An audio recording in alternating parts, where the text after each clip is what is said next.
show here. This shingle has to be removed, re-nailed. These have to come up, which are also tied into this shingle because this one is ran underneath the opposing side.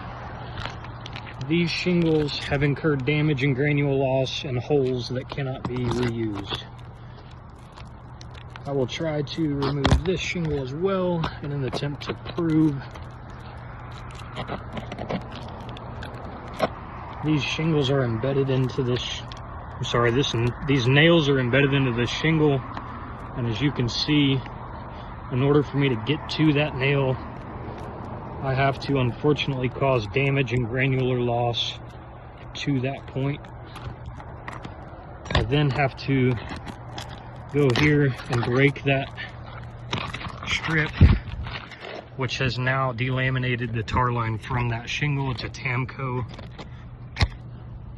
I still have to continue this process throughout the extent of this ridge because this shingle overlaps this damaged shingle.